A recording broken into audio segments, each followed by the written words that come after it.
அந்த பாவ சரீரங்களை எதையெல்லாம் செய்ய தூண்டிச்சோ, எதெல்லாம் எந்த செயலுக்கு எங்களை வழிநடத்திச்சோ, அதற்கு எதிரடையாக எங்களுடைய செயல்கள் எல்லாம் மாற வேண்டும். சொல்லப்படுகிற அந்த பாவத்துக்கு நான் ஊழியம் செய்யாத அந்த நிலையில நான் வருவதற்கு 20 வருடங்கள் சென்றது. ஞானஸ்தானத்தில் கிறிஸ்து செய்த செயலை குறித்தும் அவர்களுக்கு சரியான புரிதல் இல்லை. நான் உங்களை காயப்படுத்தவில்லை, உங்கள் ஞானஸ்தானத்தை குறித்து நான் குறை சொல்லவில்லை. ஆனால் பாவத்துக்கு மறிக்காத எந்த கிறிஸ்தவனும் உண்மையாகவே கிறிஸ்துவுக்குள் ஞானஸ்தானம் எடுக்கவில்லை என்று சொல்லி பவுல் தான் இந்த ரோமர் புத்தகத்தில் சொல்றேன். நாம் அவருக்குள் தேவனுடைய நீதியாகும்படிக்கு, இன்னைக்கு மனுஷருடைய நீதியாகும்படிக்கு நாங்கள் சிலுவையில் மறிக்கின்ற, நான் நினைக்கிறேன், நான் சொல்லுகிறேன், நான் நினைக்கிறபடிதான், நான் சொல்லுகிறது படிதான், இதுதான் சரி, இப்படித்தான் செய்ய வேண்டும் என்று மனுஷன் நினைக்கிற மனுஷ நீதிக்கு மாறாக தேவன் இயேசுவின் இரத்தத்தினால் கழுவப்பட்ட ஒருவன் பரிசுத்தமாக்கப்படுவதற்கு பரிசுத்த ஆவியினால் மட்டும்தான் முடியும் என்று சொல்லுகிறேன். இன்னைக்கு நிறைய பேர் இயேசுவை சொந்த இரட்சகராக ஏற்றுக்கொண்டு ஞானஸ்தானம் எடுக்கிறார்கள். ஆனால் அந்த ஞானஸ்தானம் எடுத்த பிறகு தங்களுக்கு தமிழ் ஒரு பழமொழி இருக்கு, பழைய குருடி கதவு திரடி என்று. அவர்கள் விரும்பின மனம் போன போக்குல இன்றைக்கும் வாழ்ந்து கொண்டிருக்கிறார்கள். கர்த்தருடைய பரிசுத்த நாமத்துக்கு ஸ்தோத்திரம். ஆண்டவராகிய இயேசு கிறிஸ்துவின் நாமத்தில் அன்பின் வாழ்த்துக்கள். இன்றைய நாள் உங்களோடு கிறிஸ்துவின் சிலுவையை குறித்த சில காரியங்களை வேதத்தை ஆதாரமாக கொண்டு நான் பகிர்ந்து கொள்ள விரும்புகிறேன். இன்றைய நாள் உலகம் முழுவதும், இந்த வாரம் முழுவதும், ஏன் கடந்த 40 நாட்களாக உலகம் முழுவதும் இந்த கிறிஸ்துவின் மரணத்தை தியானித்து அதற்காக அர்ப்பணித்து சில சமய சடங்காச்சாரங்களை இன்றைய கிறிஸ்தவம் செய்து கொண்டிருக்கிற இந்த நாளிலே கிறிஸ்துவின் சிலுவையின் மரணத்தின் மேன்மையை குறித்து நான் உங்களோடு சில காரியங்களை பகிர்ந்து கொள்ள விரும்புகிறேன். அப்போஸ்தலனாகிய பவுல் கலாத்தியர் புத்தகம் 6வது அதிகாரம் 14வது வசனத்திலே, நானும் நம்முடைய கர்த்தராகிய இயேசு கிறிஸ்துவின் சிலுவையை குறித்தே அல்லாமல் வேறொன்றையும் குறித்து மேன்மை பாராட்டாதிருப்பேனாக. அவரால் உலகம் எனக்கு சிலுவையில் அறையுண்டு இருக்கிறது, நானும் சிலுவையில் அறையுண்டு இருக்கிறேன் என்று சொல்லும்போது, அப்போஸ்தலனாகிய பவுல் வேதபாரகராய் இருந்தவர், யூத மார்க்கத்தில் கற்றுத் தேர்ந்த ஒரு சிறந்த ஒரு ஞானி, நியாயப்பிரமாணத்தை கரைத்து குடித்தவர். அவருடைய வாழ்க்கையில் அவருடைய படிப்பு, அவர் பெஞ்சமின் கோத்திரத்தான். அவருடைய பின்னணியை நாங்கள் பார்க்கும்போது பிலிப்பியர் புத்தகத்தில் தன்னை குறித்து அவர் சொல்லும்போது, அவர் தன்னை குறித்து மேன்மையாக எவ்வளவோ காரியங்கள் பேச வேண்டிய அப்போஸ்தலனாகிய பவுல் தன்னுடைய வாழ்க்கையில் அவர் இருந்த இந்த வசனத்தை கூறும் வரைக்கும் பின்னடி திரும்பி பார்க்கும்போது தன்னுடைய பிறப்பில் இருந்து அதற்கு முன்பாக ஆபிரகாம் நாட்களில் இருந்து அவர் எல்லாவற்றையும் ஆராய்ந்து அவர் சொல்லுகிற மிக முக்கியமான ஒரு வசனம், நானோ என்றால் கர்த்தராகிய இயேசு கிறிஸ்துவின் சிலுவையை குறித்தே அல்லாமல் வேறு ஒன்றையும் குறித்து மேன்மை பாராட்டாதிருப்பேனாக. இந்த சிலுவை என்பதை, சிலுவையை அவர் மேன்மையாக நினைப்பதற்கு சில முக்கியமான காரணங்கள் இருக்கிறது. அதை குறித்து தான் இன்று நான் உங்களோடு பகிர்ந்து கொள்ள போக விரும்புகிறேன். இந்த சிலுவையை மேன்மையை குறித்து நாங்கள் பார்க்க முன்பாக இந்த சிலுவையை குறித்து இது எப்படி வந்தது, முதல் நூற்றாண்டுகளிலே இந்த சிலுவை எப்படியாக பார்க்கப்பட்டது என்பதை குறித்து சில காரியங்களை நான் உங்களோடு பகிர்ந்து கொள்ள விரும்புகிறேன். இன்று அநேகர் சிலுவை என்று சொல்லும்போது நீங்கள் பார்த்தீர்கள் என்று சொன்னால் வீடுகளிலே, சபைகளிலே அல்லது தங்களுடைய ஆடை ஆபரணங்களிலே இன்றைக்கு சிலுவையை அவர்கள் பதித்து அதை தங்களுடைய ஜனங்களுக்கும் மற்றவர்களுக்கும் தாங்கள் கிறிஸ்தவர்கள் என்றதை அடையாளப்படுத்துவதற்காக பயன்படுத்துகிறார்கள். அவர்களுடைய பார்வையில் சிலுவை என்று பார்க்கும்போது அவர்களுக்கு கிறிஸ்து தான் தெரிகிறார். ஆனால் நீங்கள் ஒன்றை புரிந்து கொள்ள வேண்டும், இயேசு சிலுவையில் மரிக்கும் முன்பே இந்த சிலுவை இந்த உலகத்துக்கு அறிமுகப்படுத்தப்பட்டது. சிலுவை இயேசுவால் அறிமுகப்படுத்தப்படவில்லை. இந்த உலகத்திலே வாழ்ந்த மிகவும் காட்டு மிராண்டி சாம்ராஜ்யத்தில் ஒன்றான ரோமர்களால் இந்த உலகத்திலேயே மிகவும் கடினமான ஒரு சித்திரவதை, ஒரு மரணத்துக்கு அவர்கள் கண்டுபிடித்த ஒரு பரிகாரம் தான் சிலுவை. இந்த சிலுவையிலே ஒரு மனிதனை மிகவும் ஒரு துன்பகரமான முறையிலே அவனை கொலை செய்வதற்கு, தண்டனை கொடுப்பதற்காக அவர்கள் தெரிவு செய்தார்கள். அந்த நாட்களிலே சிலுவை என்று அவர்கள் சொல்லும்போது அது ஒரு அவமான சின்னமாக, ஒரு தண்டனையின் சின்னமாக, ஒரு மரணத்தின் சின்னமாகத்தான் முதல் நூற்றாண்டிலே யூதர்கள், அந்த நாட்கள் வாழ்ந்த கிரேக்கர்கள், ரோமர்கள் எல்லோருமே பார்த்தார்கள்.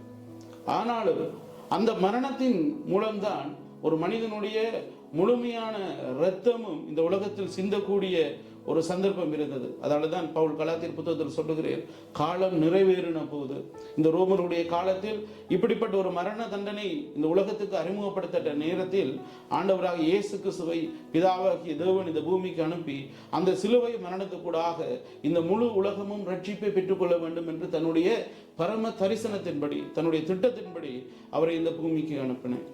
அப்ப இயேசு சிலுவையில் மரித்ததற்கு காரணம் யூதாஸ் பணத்துக்கு ஆசைப்பட்டு அவரை காட்டிக் கொடுத்ததோ, அல்லது அந்த நாட்களில் இருந்து ஆலோசனை சங்கமோ, வேதப்பாரகரோ, பரிசேயரோ, அல்லது அந்த நாட்களில் இயேசுவுக்கு விரோதமாக கலகம் அனுப்பின யூத மார்க்கத்தில் பக்தி வைராக்கியம் உள்ள யூதர்களோ அல்ல, அல்லது அந்த நாட்களில் இருந்த இயேசுவை சிலுவை மரணத்துக்கு ஒப்பு கொடுத்த பிலாத்துவோ காரணம் அல்ல, அல்லது இன்றைக்கு நாங்கள் செய்கிற பாவ செயல்களும் அல்ல.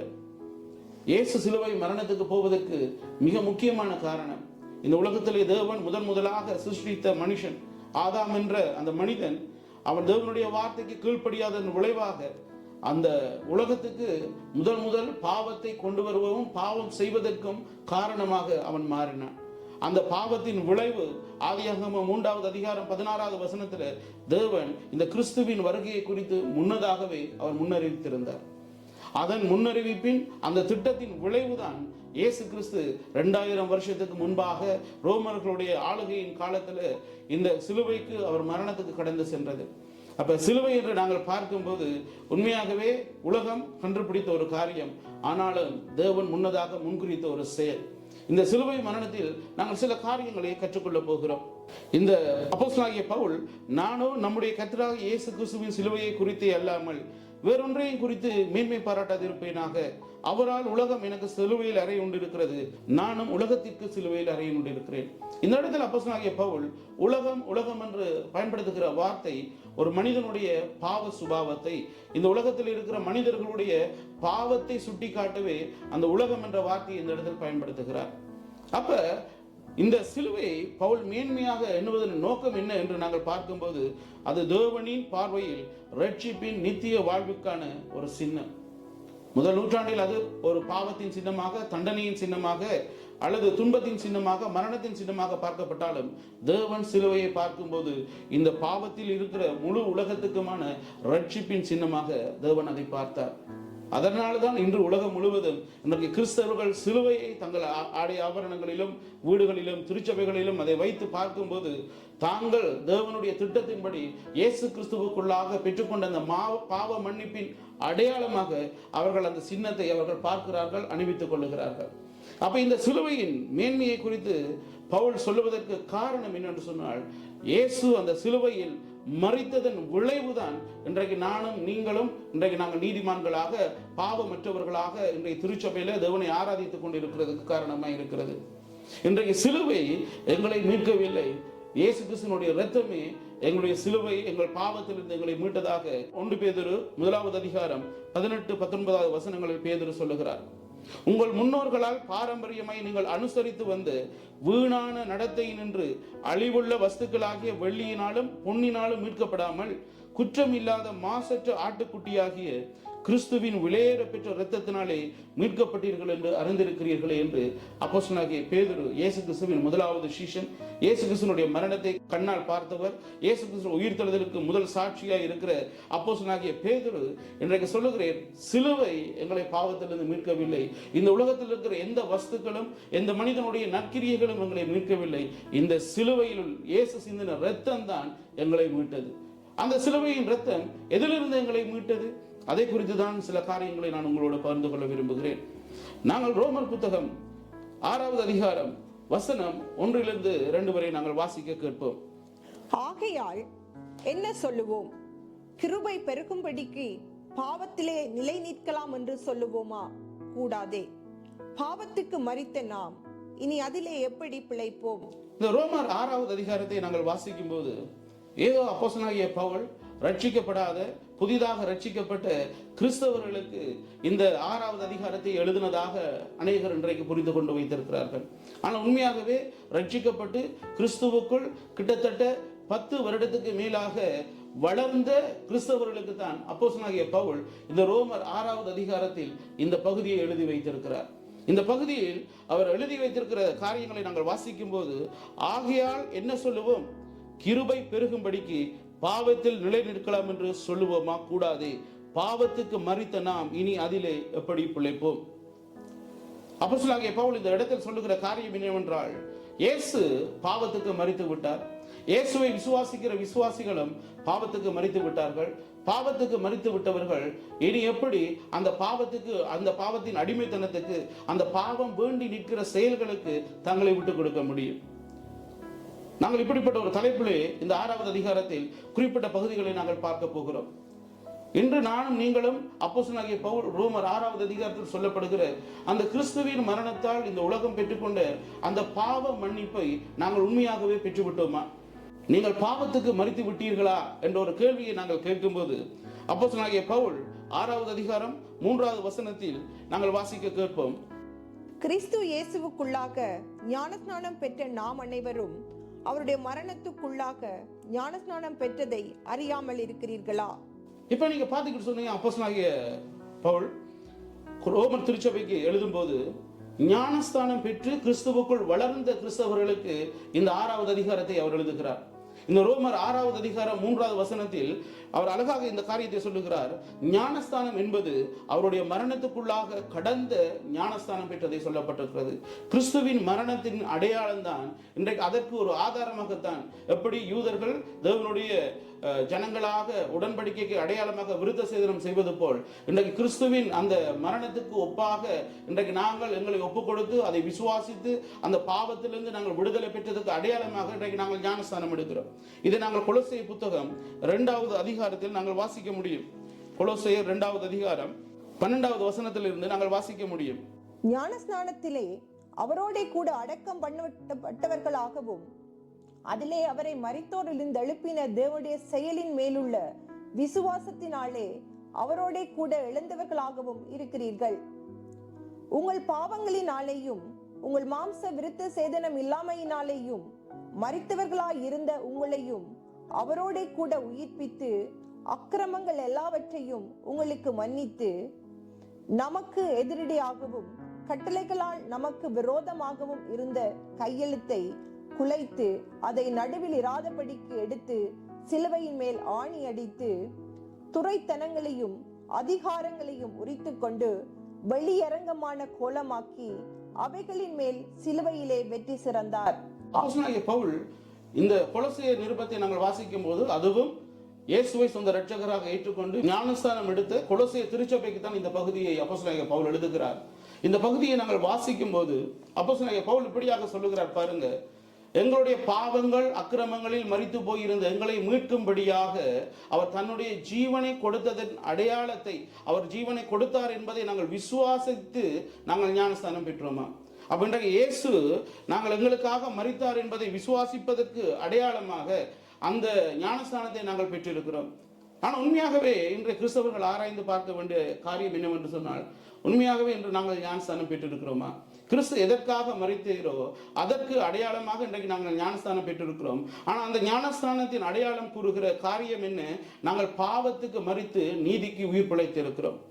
ரோமர் 6வது அதிகாரம் 4வது வசனம் இப்படியாக சொல்லுகிறது, மேலும் பிதாவின் மகிமையினாலே கிறிஸ்து மரித்தோரிலிருந்து எழுப்பப்பட்டது போல நாமும் புதிதான ஜீவன் உள்ளவர்களாய் நடந்து கொள்ளும்படிக்கு அவருடைய மரணத்திற்குள்ளாக்கும் ஞானஸ்தானத்தினாலே கிறிஸ்துவுடனே கூட அடக்கம் பண்ணப்பட்டோம்.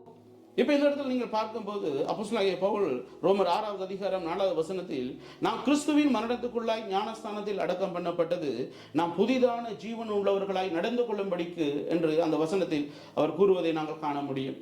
கொலோசையர் புத்தகத்தில் 2வது அதிகாரத்தில் ஞானஸ்தானத்தை குறித்து அவர் கூறும்போது இன்றைக்கு நாங்கள் தன் நீர்முக்குள் மூழ்கி ஞானஸ்தானம் எடுக்கிறோம், முழுக்கு ஞானஸ்தானம் என்றதை நாங்கள் சொல்லுகிறோம். இன்றைக்கு நாங்கள் தண்ணிக்குள் போகும்போது உண்மையாகவே எங்களுக்கு நீச்சல் தெரியல என்று சொன்னால் அந்த நீச்சல் தெரியாத ஒருவர் தண்ணிக்குள் போகும்போது அவர் அந்த மரணத்தை குறித்த ஒரு பயம் பெறும். அவருக்கு நீச்சல் தெரியாது, மரித்து விடுவோம் என்று சொல்லி.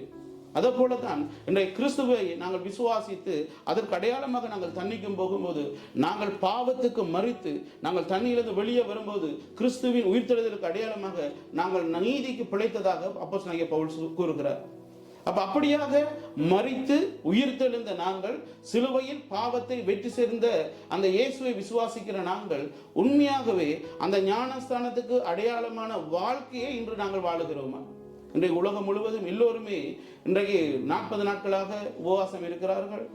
விபூதி புதன், பெரிய வியாழன், அடுத்தது பெரிய வெள்ளி, அடுத்தது சனிக்கிழமை ஒரு உபவாசம், ஞாயிற்றுக்கிழமை உயிர்த்த நாள் ஆராதனை, இப்படி எல்லாமே இந்த உலகம் முழுவதும் இந்த நாட்கள் 4 நாட்களாக திருச்சபைகளும் எல்லா கிறிஸ்தவமும் விழாக்குளம் பூண்டிருக்கிறது. ஆனால் இயேசு சிலுவையில் மரித்த அந்த சிலுவையின் மரணத்தை நாங்கள் பார்க்கும்போது உண்மையாகவே நாங்கள் எங்களை பார்த்து கேட்க வேண்டிய ஒரு கேள்வி என்னன்னு சொன்னால், உண்மையாகவே இயேசு சிலுவையில் மரித்த அந்த இயேசு சிந்தின அந்த இரத்தத்தின் அந்த வல்லமையை எங்களுடைய சரீரத்தில் நாங்கள் சுமந்திருக்கிறோமா? அந்த இரத்தம் செய்த அந்த கிரயம், இரத்தம் செலுத்தின அந்த விலையை இன்றைக்கு நாங்கள் எங்கள் சரீரத்தில் நாங்கள் சுமந்து திரிகிறோமா? அந்த இரத்தம் சகல பாவங்களையும் மன்னித்தது என்று சொல்லப்பட்டிருக்கிறது. இன்றைக்கு நாங்கள் எங்களை பார்த்து கேட்க வேண்டிய கேள்வி என்னவென்று சொன்னால், உண்மையாகவே அந்த ஞானஸ்தானத்தின் அடையாளமாகிய இன்றைக்கு பாவ மன்னிப்பை பெற்ற நாங்கள், பாவ மன்னிப்பின் அடையாளமாக ஞானஸ்தானத்தை பெற்ற நாங்கள், அந்த உண்மையான அந்த ஞானஸ்தானத்துக்கு அடையாளம் உள்ள ஒரு வாழ்க்கையை நாங்கள் வாழுகிறோமா? எங்களுடைய பேச்சு, எங்களுடைய நடத்தை, எங்களுடைய கிரியைகள் எல்லாவற்றையும் நாங்கள் ஆராய்ந்து பார்க்க வேண்டும். பவுல் அவருடைய வாழ்க்கையில தீமோத்தேயு புத்தகத்தில் சொல்லுகிறேன், இந்த உலகத்திலேயே பாவிகளில் பிரதான பாவி என்று தன்னை சொல்லுகிறேன். அவர் பிலிப்பியர் புத்தகத்தில் சொல்லும்போது தன்னுடைய பக்தி வைராக்கியத்தை குறித்து, தன்னுடைய கல்வியை குறித்து, தன்னுடைய நியாய பிரமாண வாழ்க்கையை குறித்து சொன்ன பவுல் அவருடைய வாழ்க்கையை அவர் இந்த கிறிஸ்துவை அறிந்த பின்பு, கிறிஸ்துவின் சுவிசேஷத்தை அறிந்த பின்பு, கிறிஸ்துவினிடத்தில் தேவனுடைய வார்த்தையை அந்த சுவிசேஷத்தை கற்ற பிறகு தன்னுடைய கடந்த கால வாழ்க்கையை அவர் ஆராய்ந்து பார்த்து சொல்லுகிறேன், இந்த உலகத்திலேயே பாவிகளில் பிரதான பாவி நான் தான் சொல்லி. காரணம் என்ன?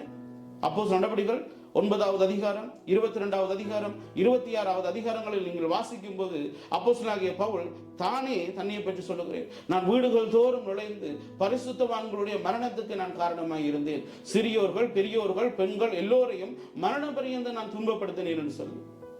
நியாயப்பிரமாணம் சொல்லுகிறது கொலை செய்யாதிருப்பாயாக என்று சொல்லி. நியாயப்பிரமாணத்துக்காக பக்தி வைராக்கியம் இருந்த பவுல் இன்றைக்கு இயேசுவின் இரத்தத்தினால் கழுவப்பட்டு இயேசுவுக்காக பக்தி வைராக்கியமே ஊழியம் செய்த பரிசுத்தவான்களுடைய மரணத்துக்கு தான் காரணமாக இருந்ததன் விளைவாக தன்னுடைய பாவம் எப்படி வந்தது, இதனுடைய தாக்கம் எப்படி வந்தது என்று அதை ஆராய்ந்து அந்த ஆதாம் வழியாக தனக்குள் வந்த அந்த பாவ சுபாவத்தின் விளைவுதான் இப்படிப்பட்ட செயலை எனக்கு செய்ய தூண்டியது என்று தன்னை குறித்து ஆராய்ந்ததன் விளைவாகத்தான் அவர் சொல்லுகிறார், இந்த உலகத்திலேயே பாவிகளில் பிரதான பாவி நான் என்று சொல்லி. அந்த பவுலும் அப்போஸ்தலர் நடபடிகள் சொல்லப்பட்ட 22வது அதிகாரம் 26வது அதிகாரத்தை நாங்கள் வாசிக்கும் போது அந்த அனனியா சொல்லுகிறான், உன் பாவங்கள் நீக்கப்பட நீ ஞானஸ்தானம் என்று சொல்லப்பட்டிருக்கு, நீ மனம் திரும்பி ஞானஸ்தானம் என்று சொல்லப்பட்டிருக்கு. இன்றைக்கு இந்த நிருபங்களை எழுதுகிற பவுல் கூட அந்த பாவத்தில் இருந்து மனம் திரும்பி அந்த பாவத்துக்கு அடையாளமான ஞானஸ்தானத்தை எடுத்த அந்த பவுல் தான் இன்றைக்கு ரோமர் திருச்சபைக்கும் கொலோசைய திருச்சபைக்கும் இன்றைக்கு நாங்கள் பார்க்க போகிற சில திருச்சபைகளுக்கும் அவர் இந்த நிருபங்களை எழுதியிருக்கிறார். இந்த காரியங்களை நாங்கள் கற்றுக்கொள்ளும் போது நாங்கள் எங்களோட வாழ்க்கையை நாங்கள் ஆராய்ந்து பார்க்க வேண்டும். உண்மையாகவே நாங்கள் பாவத்துக்கு மரித்திருக்கிறோமா? இன்றைக்கு நாங்கள் ஞானஸ்தானம் எடுத்திருக்கிறோம். எங்களுடைய ஞானஸ்தானம் எடுத்ததனுடைய அந்த சொல்ல அர்த்தம் அல்ல ஞானஸ்தானம், அது செயலில் அர்த்தம் இருக்க வேண்டும், எங்களுடைய வாழ்க்கையில் அர்த்தம் உள்ளதாக இருக்க வேண்டும். நாங்கள் ரோமர் 6வது அதிகாரம் 6வது வசனத்தை நாங்கள் வாசிக்கும் போது நாங்கள் இந்த காரியத்தை நாங்கள் பார்க்க முடியும். நாம் இனி பாவத்துக்கு ஊழியம் செய்யாதபடிக்கு பாவ சரீரம் ஒளிந்து போகும் பொருட்டாக நம்முடைய பழைய மனுஷன் அவரோட கூட சிலுவையில் அறையப்பட்டதென்று அறிந்திருக்கிறோம். அப்போஸ்தலனாகிய பவுல் இப்படியாக சொல்லுகிறேன், அவருடைய நாம் சிலுவையில் அறையப்பட்டதன் நோக்கமே நாம் இனி நம்முடைய சரீரம் இனி பாவத்திற்கு ஊழியம் செய்யக்கூடாது என்பதற்காக. இன்றைக்கு நாங்கள் எங்களுடைய வாழ்க்கையில நாங்கள் எங்களை ஆராய்ந்து பார்க்க வேண்டிய மிக முக்கியமான ஒரு காரியம், நாங்கள் பாவத்துக்கு மரித்து விட்டோம் என்று சொன்னால், எங்களுடைய சரீரம் பாவத்துக்கு மரித்து விட்டது என்று சொன்னால், இந்த சரீரம் பாவத்துக்கு ஊழியம் செய்யக்கூடாது. இன்றைக்கு நாங்கள் எல்லோரும் தேவனுக்கு ஊழியம் செய்கிறோம், தேவனுக்கு பணிவிடைக்காரர்களாக இருக்கிறோம் என்று சொல்லுகிறோம். ஆனால் இந்த சரீரம் தேவனுக்காக இயேசு கிறிஸ்துவின் இரத்தத்தினால் புதிதாக்கப்பட்ட, பாவத்திற்கு மன்னிக்கப்பட்டு நீதிக்கு பிழைக்க புதிதாக்கப்பட்ட இந்த சரீரத்தில் உண்மையாகவே இன்றைக்கு நாங்கள் எதற்கு பணிவிடை செய்து கொண்டிருக்கிறோம்? இன்றைக்கு கிறிஸ்தவம் மிகவும் தன்னை குறித்து ஆராய்ந்து பார்க்க வேண்டிய நிலையில் இருக்கு. பவுல் 6வது வசனத்துல இப்படியாக சொல்லுகிறார், நாம் இனி பாவத்துக்கு ஊழியம் செய்யாதபடிக்கு பாவ சரீரம் ஒளிந்து போகும் பொருட்டாக நம்முடைய பழைய மனுஷன் அவருடைய கூட சிலுவையில் அறையப்பட்டது என்று அறிந்திருக்கிறோம். அப்ப ஞானஸ்தானம் சொல்லுவதன் காரியம் என்னவென்றால், நாங்கள் ஞானஸ்தானம் எடுக்கும் போது எங்களுடைய விசுவாசம் என்னென்று சொன்னால், இதற்கு பிறகாக எங்களுடைய சரீரத்துக்குள்ள இருந்து எங்களை பாவம் செய்ய தூண்டுகிற எங்கள் பாவ சுபாவத்துக்கு நான் கீழ்ப்படிந்து அந்த பாவ சுபாவத்தில் எங்களை நடத்துகிற பிசாசுடைய வழிநடத்தலுக்கு நான் கீழ்ப்படியாமல் நான் இயேசுவினுடைய வழிநடத்தலுக்கு இயேசுவை எஜமானாக ஏற்றுக்கொண்டு அவருடைய சத்தத்துக்கு கீழ்ப்படிந்து அவருடைய நீதிக்கு நான் இனி ஊழியம் செய்வேன் என்ற அந்த விசுவாசத்தோடு தான் நான் ஞானஸ்தானம் எடுக்கிறேன். இன்றைக்கு நாங்கள் எங்களை ஆராய்ந்து பார்க்க வேண்டும், உண்மையாகவே பாவத்துக்கு ஊழியம் செய்கிறோமா? உண்மையாகவே தேவனுக்கு ஊழியம் செய்கிறோமா? இன்னைக்கு பாவத்துக்கு நாங்கள் மரித்திருந்தால் எப்படி எங்களுக்கு பாவத்துக்கு ஊழியம் செய்ய முடியும்? பாவத்துக்கு ஊழியம் செய்வதென்றால் அந்த பாவ சுபாவம் சொல்லுகிற செயல்களுக்கும் பாவ சுபாவத்தை தூண்டுகிற பிசாசு எங்களை வழிநடத்துகிற அவனுடைய திட்டங்களுக்கும் செய்கைகளுக்கும் எங்களை நாங்கள் விட்டுக் கொடுப்பதை பற்றி சொல்லப்பட்டிருக்குது. அவன் வழிநடத்துகிற பாவங்களுக்கு நாங்கள் எங்களை விட்டுக் கொடுத்து அந்த பாவ செயல்களில் ஈடுபடுவதை குறித்து சொல்லப்பட்டிருக்கிறது. உண்மையாகவே ஞானஸ்தானம் என்று சொல்லுவது அது ஒரு அடையாளம் மட்டும் இல்லை, அதுக்குள்ளாக தேவன் வைத்து ஒரு பரம திட்டம் இருக்கு. ஞானஸ்தானத்துக்குள் நாங்கள் கடந்து வரும்போது நாங்கள் என்ன சொல்லி ஞானஸ்தானம் எடுக்கிறோம் என்று சொன்னால், இதற்கு பிறகாக எங்களுடைய ஆவி மாத்திரமல்ல, எங்களுடைய ஆத்மா மாத்திரமல்ல, இந்த முழு சரீரமும் முழு மனிதனும் இனிமேல் பட்டு இந்த பூமியில் நாங்கள் வாழும் வரைக்கும் இந்த பாவத்துக்கு நாங்கள் ஊழியம் செய்ய மாட்டோம். நாங்கள் சபையிலே பாட்டு பாடுகிறோம், நாங்கள் பிரசங்கம் பண்ணுகிறோம், நாங்கள் இசை கருவிகளை வாசிக்கிறோம், தேவனுடைய சுவிசேஷத்தை சொல்லுகிறோம், எங்களுடைய பார்வையில் நாங்கள் தேவனுக்கு ஊழியம் செய்கிறோம். அதுவா தேவனுக்கு ஊழியம் செய்வது இல்லை. நாங்கள் ரட்சிக்கப்பட்ட நாங்கள் இன்றைக்கு நாங்கள் எப்படி தேவனுக்கு ஊழியம் செய்ய வேண்டும்? இந்த பாவத்துக்கு மரித்த இந்த சரீரத்தில் பரிசுத்த ஆவியானவர் வந்ததன் விளைவாக அவருடைய உதவியோடு சேர்ந்து தேவனுக்காக அந்த பாவ சரீரம் எங்களை எதையெல்லாம் செய்ய தூண்டிச்சோ, எதெல்லாம் எந்த செயலுக்குள் எங்களை வழிநடத்திச்சோ, அதற்கு எதிரடையாக எங்களுடைய செயல்கள் எல்லாம் மாற வேண்டும். அதான் பாவத்துக்கு ஊழியம் செய்யாமல் நாங்கள் நீதிக்கு ஊழியம் செய்வது என்று சொல்லப்பட்டிருக்கிறது.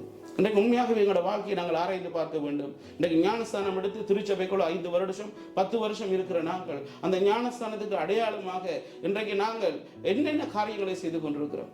ஞானஸ்தானம் எடுத்துட்டோம், நாங்கள் கிறிஸ்தவர்கள், நான் ஞானஸ்தானம் எடுத்தது இத்தனை ஆண்டு எவ்வளவா சொல்லிக் கொண்டிருக்கிறோம். என்னுடைய வாழ்க்கையை நான் ஆராய்ந்து பார்க்கும்போது நான் 85ஆம் ஆண்டு நான் திருச்சபைக்குள் போனேன், 87ஆம் ஆண்டு நான் முழுக்க ஞானஸ்தானம் எடுத்தேன். ஆனால் உண்மையாகவே பவுல் சொல்லுகிற இந்த ரோமர் புத்தகத்தில் சொல்லப்படுகிற அந்த பாவத்துக்கு நான் ஊழியம் செய்யாத அந்த நிலையில நான் வருவதற்கு 20 வருடங்கள் சென்றது. நான் வேதாகம கல்லூரி சென்று 2007ஆம் ஆண்டு நான் மலேசியா நாட்டுக்கு சென்று வேதாகம கல்லூரிக்கு நான் இணைந்ததன் விளைவாக தேவனுடைய வார்த்தைகளை நான் முழுமையாக கற்றுக்கொண்டதன் விளைவாக என்னுடைய வாழ்க்கை மாறியது. என்னுடைய வாழ்க்கை மாறியது என்பது முதலாவது என்னுடைய விசுவாசம் மாறியது. எனக்குள்ளாக ஞானஸ்தானத்தை குறித்த அறிவு புரிதல் மாறியது. அதன் விளைவாக அதன் பின்பாக பிசாசு எனக்குள்ளாக கடந்த காலத்தில் நான் செய்த பாவங்கள், என்னை செய்ய தூண்டிய பாவ செயல்கள் எல்லாவற்றுக்கும் விரோதமாக நான் ஒரு பரிசுத்தம் உள்ள வாழ்க்கை வாழ்வதற்கு என்னை நான் அர்ப்பணித்து வாழ்ந்தேன். இன்றைக்கு எங்களை நாங்கள் ஆராய்ச்சி பார்க்கணும். உண்மையாகவே நான் ஞானஸ்தானம் எடுத்து 5 வருஷம், நான் ஞானஸ்தானம் எடுத்து 10 வருஷம் என்று சொல்லுகிறேன். இன்றைக்கு ஞானஸ்தானம் எடுத்து நாங்கள் எங்களுடைய பாவ சரீரத்தில் நாங்கள் தொடர்ந்து வாழ்ந்தோம் என்று சொன்னால், அந்த பாவ சரீரம் சொல்லுகிற செயல்களுக்குள்ள எங்களை அர்ப்பணித்து நான் அந்த பாவ செயல்களை செய்து கொண்டிருந்தோமானால் நாங்கள் உண்மையாகவே இன்னும் ஞானஸ்தானம் எடுக்கவில்லை. அதைத்தான் நான் உங்களிடத்தில் காண்பிக்க விரும்புகிறேன். உண்மையாகவே நாங்கள் கிறிஸ்துவுக்குள்ளாக இன்னும் மரிக்கவும் இல்லை. ரோமர் 6ஆவது அதிகாரம் 7வது 8வது வசனத்தை நாங்கள் வாசிக்க கேட்போம். மரித்தவன் பாவத்துக்கு நீங்கி விடுதலையாக்கப்பட்டிருக்கிறானே, ஆகையால் கிறிஸ்துவுடனே கூட நாம் மரித்தோமானால் அவருடனே கூட பிழைத்தும் இருப்போம் என்று நம்புகிறோம். ரோமர் 6வது அதிகாரம் 7வது 8வது வசனத்துல பாருங்க எப்படியாக சொல்ற, அப்படியே கிறிஸ்துவோட நாம் மரித்தால் நாம் பாவத்தில் இருந்து விடுபட்டு கிறிஸ்துவோட பிழைத்து பாவம் இன்றி இருப்போம். ஏனென்றால் நாங்கள் விசுவாசிக்கிற இயேசு இன்னார் என்று பவுல் அறிந்தபடியால் அவர் இதை எழுதுகிறார். நாங்கள் இன்றைக்கு இயேசுவை விசுவாசித்து ஞானஸ்தானம் எடுக்கிறோம். அந்த இயேசு இன்னார் என்று நாங்கள் அறிந்தால் நாங்கள் உண்மையாகவே அந்த பாவத்துக்கும் பாவ சுபாவத்துக்கும் அந்த சுபாவம் தூண்டுகிற செயல்களுக்கும் நாங்கள் விடுபட்டு நாங்கள் கிறிஸ்துவோட கூட இன்றைக்கு கிறிஸ்து பாவத்துக்கு மரித்து உயிர் தெழுந்து இன்றைக்கு பிதாவின் வலது பார்சத்தில் பிதாவினுடைய ஸ்தானத்தில் இருப்பது போல, அவர் பரிசுத்தவர் பாசம் பண்ணுகிற ஸ்தானத்தில் இருப்பது போல இன்றைக்கு இந்த பூமியில நாங்கள் பரிசுத்தமாய் வாழ எங்களை அர்ப்பணித்திருக்க வேண்டும்.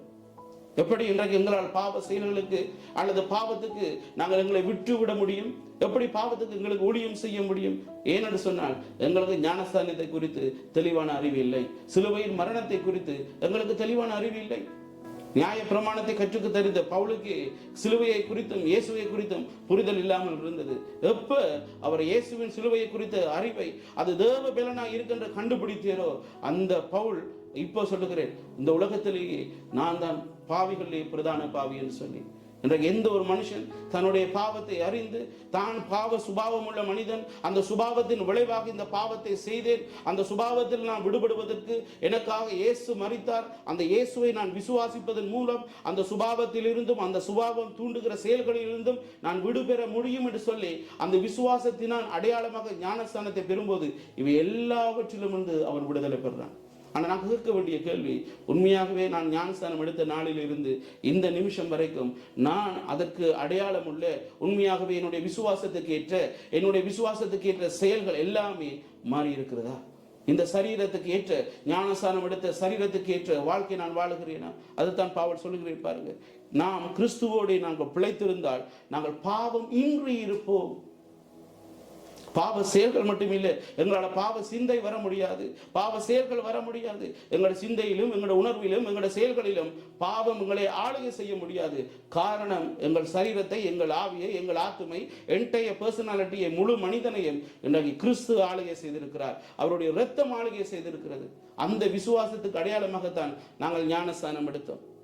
6வது அதிகாரம் நாங்கள் 11வது வசனத்தை நாங்கள் வாசிக்கும் போது, அப்படியே நீங்களும் உங்களை பாவத்திற்கு மரித்தவர்களாகவும் நம்முடைய கர்த்தராகிய இயேசு கிறிஸ்துவுக்குள் தேவனுக்கென்று பிழைத்திருக்கிறவர்களாகவும் எண்ணிக்கொள்ளுங்கள். பாருங்கள், அப்போஸ்தலனாகிய பவுல் எவ்வளவு தெளிவாக சொல்லுகிறார். ரோமர் 6:11 ஞானஸ்தானம் எடுத்தவர்கள் தங்களை பாவத்துக்கு மரித்தவர்களாக எண்ண வேண்டுமா? இன்றைக்கு எப்படி ஞானஸ்தானம் எடுத்த ஒரு கிறிஸ்தவன், இயேசுவை சொந்த இரட்சகராக ஏற்றுக்கொண்ட கிறிஸ்தவனால், இன்றைக்கு வேதம் சொல்லுகிற கலாத்தியர் புத்தகம் 5வது அதிகாரம் வசனம் 16க்கு பின்பாக 19லிருந்து கிட்டத்தட்ட 21வது வசனங்கள் வரைக்கும் பவுல் சொல்லுகிறார், ஒரு மனிதனுடைய பாவ சுபாவத்தால் உள்ளுக்குள்ளும் வெளியிலும் செயல்களிலும் வருகிற சில மாம்சத்தின் சுபாவங்களை பற்றி பவுல் ஒரு பெரிய ஒரு பட்டியலை போடுகிறேன். கிட்டத்தட்ட 17-19 சுபாவங்களையும் செயல்களையும் பற்றி பவுல் பட்டியலிடுகிறேன். அதை சொல்லிவிட்டு பவுல் இப்படியாக சொல்லுகிறேன், இப்படிப்பட்டவைகளை செய்கிறவர்கள் பரலோக ராஜ்யத்துக்கு பிரவேசிக்க முடியாது என்று முன்னே நான் உங்களுக்கு சொன்னது போல மறுபடியும் உங்களுக்கு சொல்லுகிறேன் என்று சொல்லுகிறேன். யோசித்து பாருங்கள், இன்றைக்கு ஞானஸ்தானம் நாங்கள் எடுத்தது எந்த அடிப்படையில்?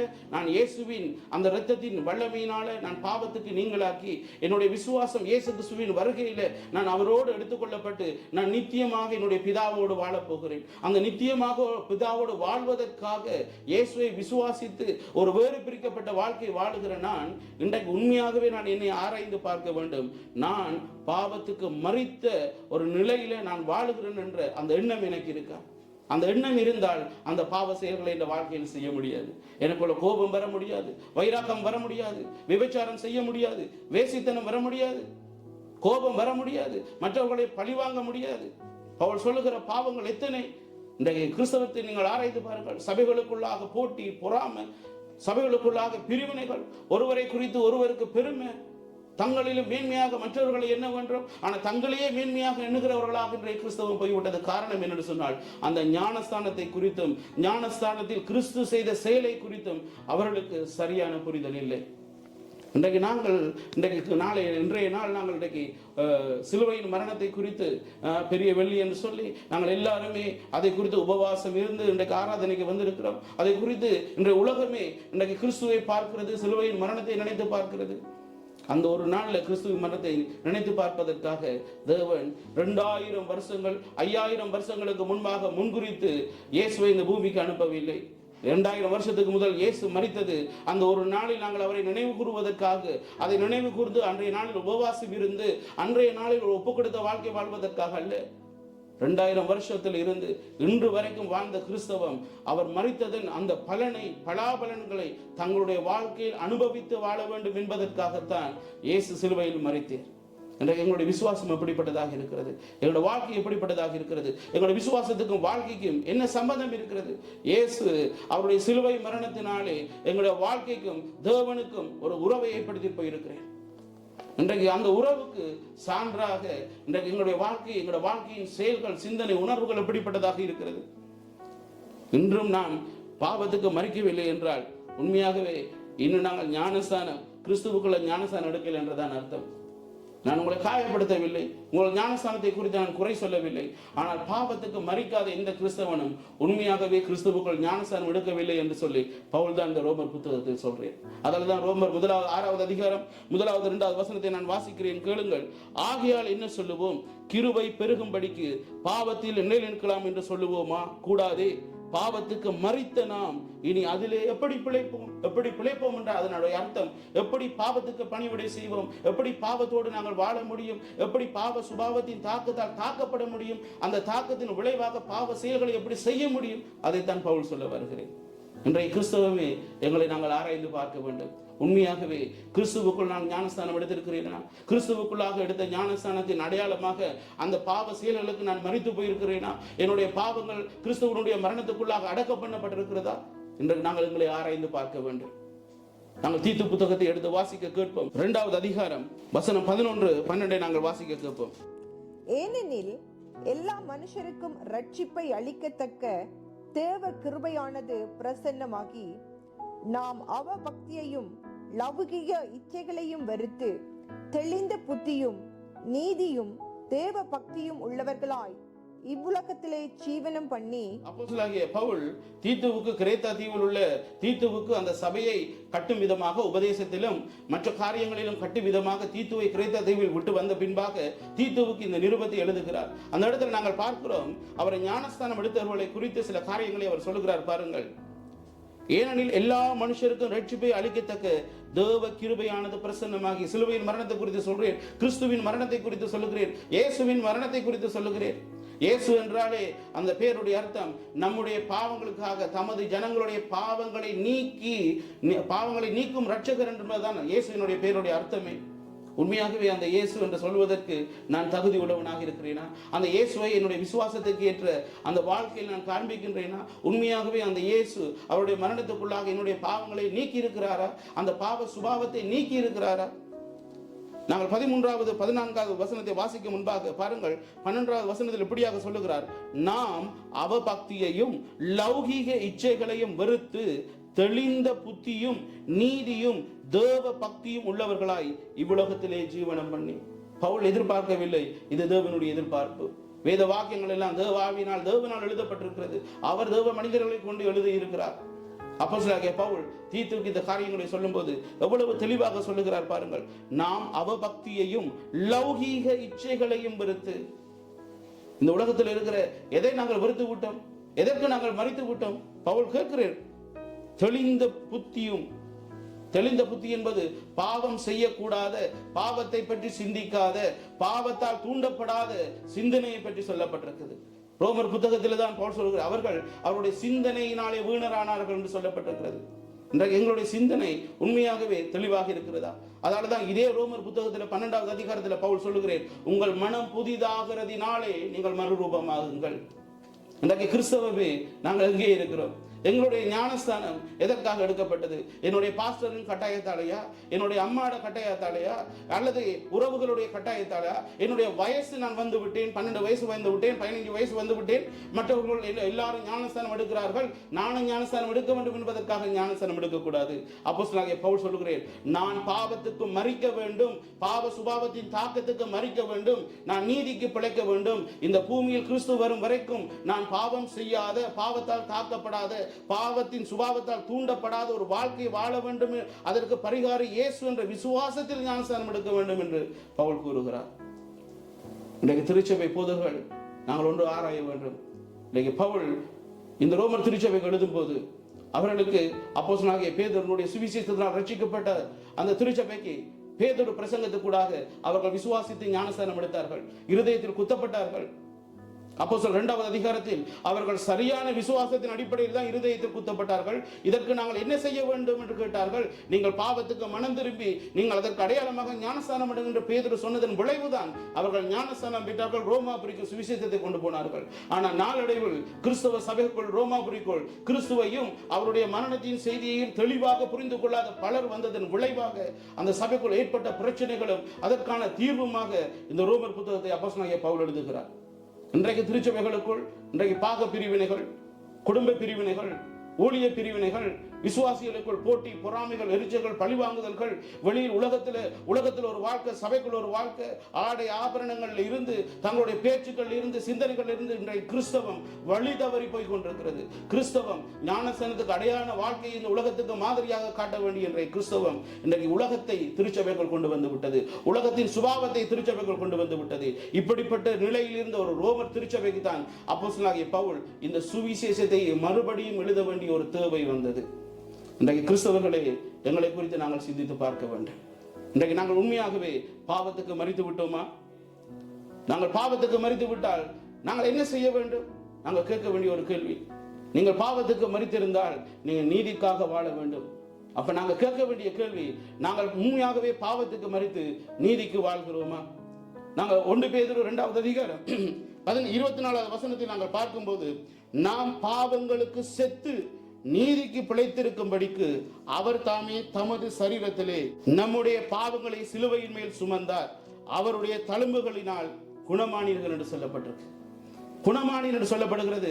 சரீர வியாதியை பற்றி சொல்லல. ஒரு மனிதன் சரீர வியாதியிலிருந்து குணமானதை பற்றி சொல்லப்பட்டது, ஹீல் பண்ணப்பட்டது சொல்லப்படல. இது பாவத்திலிருந்து ஹீல் பண்ணப்பட்டது சொல்லப்பட்டிருக்கு.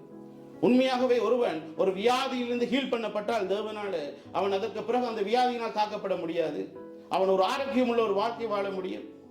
நீங்க பாத்தீங்களா, இயேசு 3 வருஷம் அவர் எவ்வளவோ வியாதிகளை இந்த பூமியில் செய்து திரிந்தார். அவர் சுகப்படுத்தின எந்த ஒரு வியாதியையும் சுகப்பட்ட ஒரு மனிதன் மறுபடியும் அந்த வியாதிக்குள் போனான்னு நாங்கள் பார்க்க முடியாது.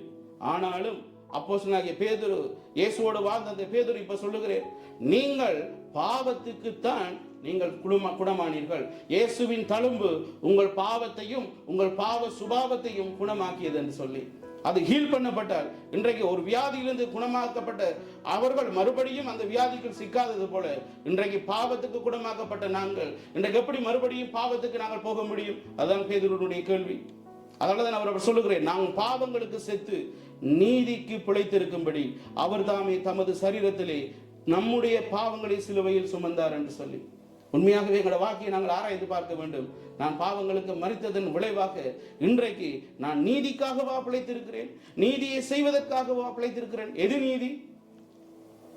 வழக்கு, ஜட்ஜ் அவர்கள் கொடுக்கிற நீதியை பார்க்கிலும் தேவன் கொடுக்கிற நீதி வேறு.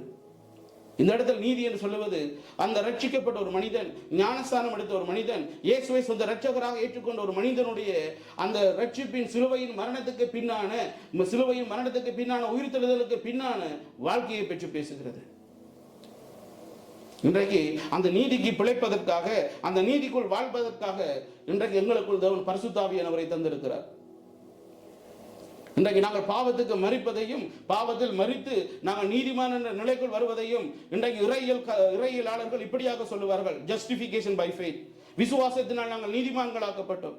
ஆனால் இன்றைக்கு சாங்டிஃபிகேஷன், பரிசுத்தமாக்கப்படுதல், எங்களுக்குள் ஆவியானவர் இன்றைக்கு இயேசுவினுடைய வழிநடத்தலின்படி எங்களுக்குள் வந்திருக்கிறேன். இயேசுவை விசுவாசித்ததன் விளைவாக எங்களுக்குள் பரிசுத்த ஆவியானவர் எங்களோடு இருந்து நாங்கள் நீதிக்குள் வாழ்வதற்காக எங்களுக்கு உதவி செய்து கொண்டிருக்கும் இந்த கால பகுதியில் உண்மையாகவே அந்த பரிசுத்த ஆவியின் உதவியோடு நான் நீதிக்காகவா வாழ்ந்து கொண்டிருக்கிறேன்? என்னுடைய வாழ்க்கையில் நீதி காணப்படுகிறதா? ஒருவன் உண்மையாகவே பாவத்துக்கு மரித்திருந்தால் நாங்கள் பார்க்க முடியும், அவன் நீதி உள்ள வாழ்க்கையை வாழுவான், பாவத்துக்கு மரித்த வாழ்க்கை வாழுவான்.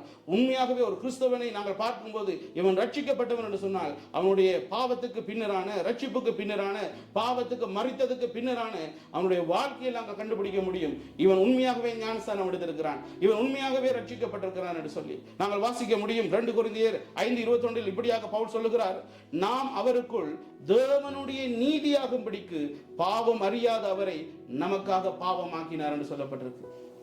நான் இயேசுவை பற்றி சொல்ல வரையில் இன்றைக்கு நேரம் போதாது இதை பற்றி எல்லாம் சொல்லுவதற்கு. நான் ஜஸ்டிஃபிகேஷனை பற்றி நான் அதிகமாக பேச விரும்பவில்லை. ஆனால் ஜஸ்டிஃபிகேஷனோட சேர்ந்த சாங்டிஃபிகேஷன், பரிசுத்தமாக்கப்படுதலை பற்றி தான் நான் உங்களோட பேச விரும்புகிறேன். பவுல் கொரிந்தி புத்தகத்துக்கு அழகாக சொல்லுகிறார் பாருங்கள், நாம் அவருக்குள் தேவனுடைய நீதியாகும்படிக்கு. இன்னைக்கு மனுஷருடைய நீதியாகும்படிக்கு நாங்கள் சிலுவையில் மரிக்கல.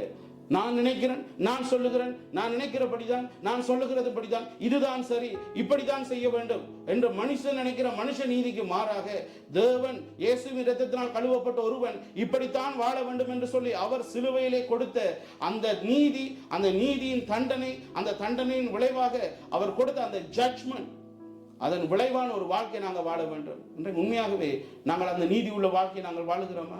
கிறிஸ்தவங்களை நாங்கள் ஆராய்ந்து பார்க்க வேண்டும். பவுல் அதைத்தான் கேட்கிறேன். இன்றைக்கு உண்மையாகவே பாவத்துக்கு மரித்திருந்தால் உங்களோட வாழ்க்கையில நீதி காணப்பட வேண்டும். அல்லது பாவத்துக்கு மரித்த நீங்க நீதிக்கு பணிவிடை செய்ய வேண்டும். அதான் ரோமர் 6வது அதிகாரம் 11வது வசனத்தில் அப்போஸ்தலனாகிய பவுல் இப்படியாக சொல்லுவதை நாங்கள் பார்க்க முடியும். அப்படியே நீங்களும் உங்களை பாவத்திற்கு மரித்தவர்களாகவும் நம்முடைய கர்த்தராகிய இயேசு கிறிஸ்துவுக்குள் தேவனுக்கென்று பிழைத்திருக்கிறவர்களாகவும் எண்ணிக்கொள்ளுங்கள். அப்போஸ்தலன் பவுல் சொல்றே பாருங்க, நாங்கள் பாவத்துக்கு மரித்ததை மட்டும் எண்ணக்கூடாதாம், நாங்கள் பாவத்துக்கு மரித்ததன் பின்பாக நாங்கள் உயிர்த்தெழுந்ததன் விளைவு, எனக்காக நான் உயிர்த்தெழ இல்லை, என்னுடைய தேவைகளுக்காக, என்னுடைய ஆசைகளுக்காக, என்னுடைய சுய வாழ்க்கைக்காக நான் உயிர்த்தெழவில்லை, நான் தேவனுக்காக உயிர்த்தெழுந்திருக்கிறேன், நான் தேவனுக்காக நான் மரித்திருக்கிறேன் என்று நாங்கள் எண்ண வேண்டும் என்று பவுல் சொல்லுகிறேன். பாருங்க, அப்ப நாங்கள் இன்றைக்கு உண்மையாகவே தேவனுக்கென்று பிழைத்திருக்கிறோம் என்று எண்ணுகிறோமா? தேவனுக்கு என்று பிழைத்திருக்கிறோம் என்று எண்ணினால் எங்களுடைய வாழ்க்கையில் நாங்கள் தேவனுக்காக வாழ வேண்டும். எங்களுடைய பேச்சு, எங்களுடைய செயல், எங்களுடைய உணர்வுகள் எல்லாமே தேவனை காட்ட வேண்டும். என்னுடைய தேவனுடைய சுபாவம், அந்த சாயலுக்கு ஒப்பாக கிறிஸ்து எங்களை மறுபடியும் ஜெனிப்பித்திருக்கிறேன். ஆதியாகமத்திலே தேவன் தந்த அந்த சாயலும் ரூபமும் ஆதாமுடைய பாவத்தின் விளைவாக குலைக்கப்பட்டது. இன்றைக்கு கிறிஸ்துவுக்குள்ளாக மறுபடியும் கொரிந்திய புத்தகத்தில் இதே பவுல் சொல்லுகிறார், கிறிஸ்துவுக்குள்ளாக நாங்கள் புது சிருஷ்டியாய் இருக்கிறோம், பழையவைகள் ஒளிந்து போயின, எல்லாம் புதிதாயின. எல்லாம் புதிதாயின என்றா எங்களுடைய பேச்சு மட்டுமா? எங்களுடைய ஆராதனை முறைகளா? இல்லையா எங்களுடைய ஆடை ஆபரணங்கள் மாறிட்டா? இல்ல, எங்களுடைய விசுவாசம், அந்த விசுவாசத்துக்கு ஏற்ற வாழ்க்கை, வார்த்தை, செயல், உணர்வு எல்லாமே மாறிற்று.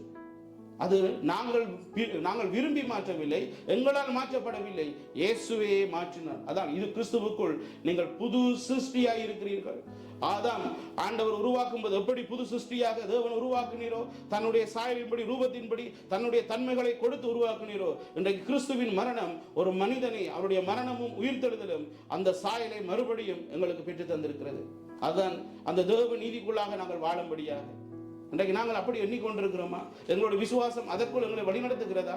இன்றைக்கு சிலுவையின் மரணத்தை நினைக்கிற இந்த நாளிலே இன்றைக்கு நாங்கள் உண்மையாகவே சிலுவைக்கு மரித்து, நான் தேவனுக்காக மரித்திருக்கிறேன், தேவனுக்காக பிழைத்திருக்கிறேன், நான் தேவனுக்காக பிழைத்து ஒரு வாழ்க்கை வாழ வேண்டும் என்ற அந்த எண்ணத்தோடு இன்றைக்கு நாங்கள் இந்த குட் ஃப்ரைடே, இந்த பெரிய வெள்ளி அன்று நாங்கள் ஆராதனைக்கு வந்திருக்கிறோம்.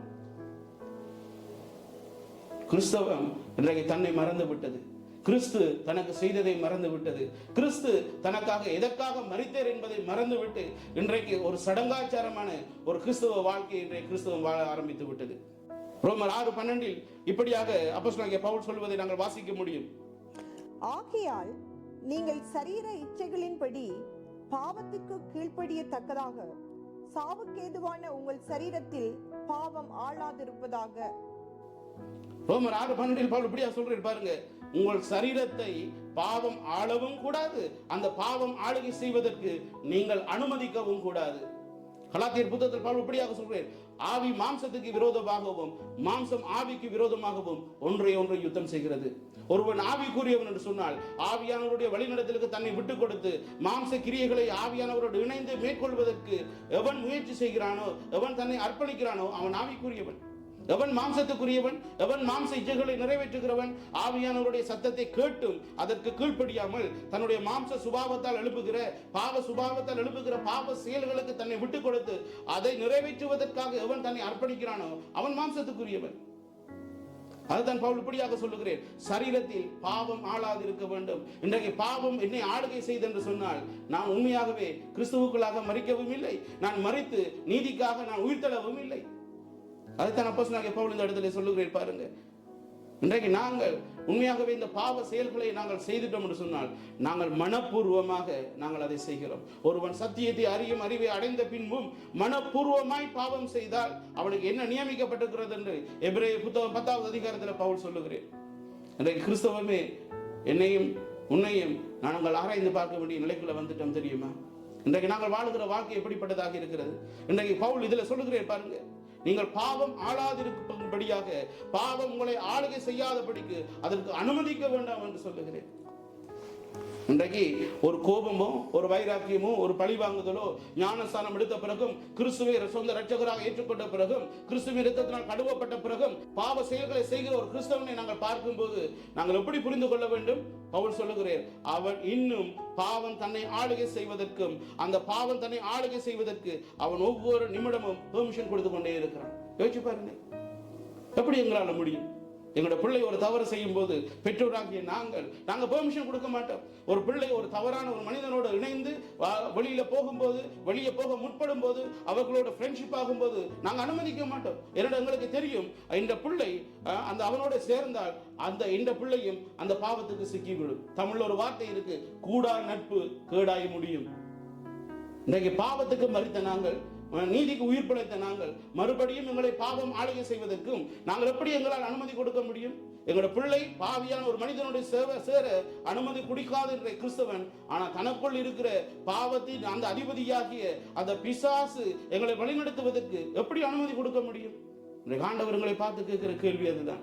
கிறிஸ்தவமே, நாங்கள் எங்கே இருக்கிறோம்? கிறிஸ்துவங்களுக்கு எங்கே இருக்கிறார்? கிறிஸ்துவின் சிலுவை எங்களோட வாழ்க்கையில் எங்கே இருக்கிறது? கிறிஸ்துவின் ரத்தம் எனக்குள்ள இருந்து எதை பேசிக் கொண்டிருக்கிறது? கிறிஸ்துவின் ரத்தம் எனக்குள்ள எதை விலையேற பெற்ற காரியமாக பெற்று தந்திருக்கிறது? எங்களை நாங்கள் ஆராய்ந்து பார்க்க வேண்டும். ரோமர் 6:13 நாங்கள் வாசிக்கும் போது இப்படியாக நாங்கள் புரிந்து கொள்ள முடியும். நீங்கள் உங்கள் அவயவங்களை அநீதியின் ஆயுதங்களாக பாவத்திற்கு ஒப்புக்கொடாமல் உங்களை மரித்தோரில் இருந்து பிழைத்திருக்கிறவர்களாக தேவனுக்கு ஒப்பு கொடுத்து உங்கள் அவயவங்களை நீதிக்குரிய ஆயுதங்களாக தேவனுக்கு ஒப்பு கொடுங்கள். நீங்கள் உண்மையாகவே பாவத்துக்கு மரித்திட்டீர்கள் சொன்னால், நீதிக்கு உயிர் பிழைத்தீர்கள் என்று சொன்னால், பவுல் சொல்கிறதை பாருங்கள், நீங்கள் உங்கள் அவயவங்களை அநீதியின் ஆயுதங்களாக பாவத்துக்கு ஒப்புக்கொடாமல் உங்களை மரித்தோரிலிருந்து பிழைத்திருக்கிறவர்களாக தேவனுக்கு ஒப்பு கொடுத்து, உண்மையாகவே நாங்கள் மரித்து உயிர் தெழுந்தது எனக்காக அல்ல, நான் தேவனுக்காக, கிறிஸ்துவே எனக்குள் வாழ்கிறார் என்று பவுல் சொல்லுகிறேன். இன்றைக்கு அந்த கிறிஸ்துவுக்கு, அந்த தேவனுக்கு நான் ஒப்பு கொடுத்து எங்கள் அவயவங்களை நீதிக்குரிய ஆயுதங்களாக தேவனுக்கு ஒப்பு கொடுக்க வேண்டுமா? இதன் பிறகு இந்த சரீரத்தை யாரும் யூஸ் பண்ண முடியாது. பாவத்தை, பாவ சுபாவத்தை எனக்குள் தந்து பாவ செயல்களை தூண்டின அந்த பிசாசு என்னை ஆளுகை செய்ய முடியாது. இதுவரைக்கும் இந்த சரீரத்தையும் இந்த சரீரத்துக்குள் இருக்கிற எல்லாவற்றையும் நாங்கள் பிசாசுக்கு ஒப்பு கொடுத்தோம். ஆனால் கிறிஸ்துவின் மரணமும் அவருடைய உயிர்த்தெழுதலும் என்னையும் உங்களையும் இன்றைக்கு தேவனிடத்தில் இந்த முழு மனிதனையும் கொண்டு அர்ப்பணிக்க சொல்லுது. நாங்கள் அர்ப்பணித்து இருக்கிறோமா? பாவத்துக்கு மரித்துக்கு நீதிக்கு உயிர் பிழைத்த ஒரு மனிதன் உண்மையாகவே தன்னுடைய சரீரங்களை, தன்னுடைய அவயவங்களை நீதிக்குரிய ஆயுதங்களாக தேவனுக்கு ஒப்புக் கொடுக்க வேண்டும். ஏனென்று சொன்னால், இந்த அவயவங்களை நீதியுள்ள முறையில் நடத்த இந்த உலகத்திற்கு எந்த மனிதனாலும் எந்த ஊழியக்காரனாலும் முடியாது. எங்களுக்காய் மரித்து உயிர் தெழுந்த இயேசு கிறிஸ்துவாலும் எங்களுக்குள் வாழுகிற பரிசுத்த ஆவியினாலும் இயேசுவை குறித்தும் பரிசுத்த ஆவியை குறித்தும் திட்டமிட்டு எங்களுடைய தேவனாலையும் மட்டும்தான் முடியும். அந்த தேவனால் மட்டும்தான் நீதியுள்ள வாழ்க்கை வாழ, நீதியுள்ள செயல்களை செய்ய, நீதியுள்ள காரியங்களை சிந்திக்க, நீதியுள்ள காரியங்களை உணர என்னுடைய அவயங்களை ஆளுகை செய்து அதை நடத்த முடியும். ஏனென்று சொன்னால், என்னுடைய தேவன் நீதியின் மறுவடிவம். இந்த நீதியின் மறுவடிவமாகிய அந்த தேவனிடத்தில் ஒப்புக் கொடுக்காமல் நீதிக்கு எதிராக இருக்கிற பிசாசுக்கோ, இந்த உலகத்தில் நீதிக்கு எதிராக வாழுகிற மனுஷருக்கோ எங்களுடைய அவயவங்களை நாங்கள் ஒப்புக் கொடுத்தோம் என்று சொன்னால், அவர்களுடைய ஆயுதங்களாக எங்களுடைய அவயவங்களை அவர்கள் பயன்படுத்தி அவர்களைப் போல அவர்கள் பயன்படுத்துவார்கள். யோசிச்சு பாருங்கள். பிசாசுக்கு இந்த சரீரங்களை நாங்கள் ஆயுதமாக ஒப்புக் கொடுத்தால், பிசாசு தேவனுக்கு விரோதமாகத்தான் யுத்தம் செய்வான். தேவனுக்கு விரோதமாக யுத்தம் செய்வதற்கு எங்களுடைய அவயவங்களையே பயன்படுத்துவான். இன்றைக்கு நாங்கள் நீதிக்கு பிழைத்து, பாவத்துக்கு மரித்து நீதிக்கு பிழைத்து எங்கள் சரீரங்களை, அவயவங்களை தேவனுக்கு ஒப்புக் கொடுத்தால், எங்கள் சரீரங்களை ஆண்டவர் ஆயுதமாக பயன்படுத்தி பிசாசுக்கு விரோதமாக யுத்தம் பண்ணுவேன் என்று பவுல் சொல்லுகிறேன். நாங்கள் கேட்க வேண்டிய கேள்வி, நாங்கள் மரித்து நீதிக்கு உயிர் படைத்து இருக்கிறோம். உண்மையாகவே எங்களுடைய அவயவங்கள் ஆயுதங்களாக, தேவனுடைய ஆயுதங்களாக பிசாசுக்கு விரோதமாக ஒரு ஆவிக்குரிய யுத்தத்தை செய்து கொண்டிருக்கிறதா? இன்றைக்கு கிறிஸ்தவன் கேட்க வேண்டிய கேள்வி. அதுக்கு இன்றைக்கு இயேசு எப்படிப்பட்டவராக எங்களுக்கு இருக்கிறார், இயேசுவுக்கு நாங்கள் எப்படிப்பட்டவர்களாக மாற வேண்டும் என்று சொல்லி அப்போஸ்தலனாகிய பவுல் ரோமர் 6வது அதிகாரம் 16-18 வசனங்களில் நாங்கள் சொல்வதை நாங்கள் வாசிக்க முடியும். மரணத்துக்கு ஏதுவான பாவங்கள் ஆனாலும் நீதிக்கு ஏதுவான கீழ்ப்படிதலுக்கானாலும் எதற்கு கீழ்ப்படியும்படி உங்களை அடிமைகளாக ஒப்பு கொடுக்கிறீர்களோ அதற்கே கீழ்ப்படுகிற அடிமைகளாயிருக்கிறீர்கள் என்று அறியீர்களா? முன்னே நீங்கள் பாவத்திற்கு அடிமைகளாயிருந்தும் இப்பொழுது உங்களுக்கு ஒப்புவிக்கப்பட்ட உபதேச சட்டத்திற்கு நீங்கள் மனப்பூர்வமாய் கீழ்ப்படிந்ததினாலே தேவனுக்கு ஸ்தோத்திரம். பாவத்தினின்று நீங்கள் விடுதலையாக்கப்பட்டு நீதிக்கு அடிமையானீர்கள். பாருங்க, அப்போஸ்தலனாகிய பவுல் ரோமர் புத்தகத்தில் மிக தெளிவாக சொல்லுகிறேன். அடிமை என்றால் உங்களுக்கு தெரியும், இது முதல் நூற்றாண்டிலே ரோமர்களுடைய கலாச்சாரத்தில், கிரேக்கர்களுடைய கலாச்சாரத்தில் எஜமான் அடிமை என்ற அந்த நிலையில் இருந்த பல பேர் திருச்சபைக்குள் இருந்தார்கள். இந்த நிருபத்தை வாசிக்கிற அந்த திருச்சபை விசுவாசிகளுக்கு இந்த அடிமை என்ற சொல்லோட அர்த்தம் புரியும். எஜமான் காலையில இருந்து இவர்கள் நித்திர கொள்ளுவதும் வரைக்கும் அவர்களுடைய வாழ்க்கையின் எல்லாவற்றையும் தீர்மானிக்கிறது அந்த வீட்டு எஜமான் தான். இவர்கள் காலையில் எழுகிற நேரத்தில் இருந்து, இவங்க செய்கிற வேலையில இருந்து, இவங்க என்ன சாப்பிடணும், கணவனோட மனைவியோட வாழ வேண்டியதுல இருந்து, நித்திரைக்கு போறதுல இருந்து, இவங்க எந்த ஒரு காரியத்தையும் இவங்க சுயமாக செய்ய முடியாது.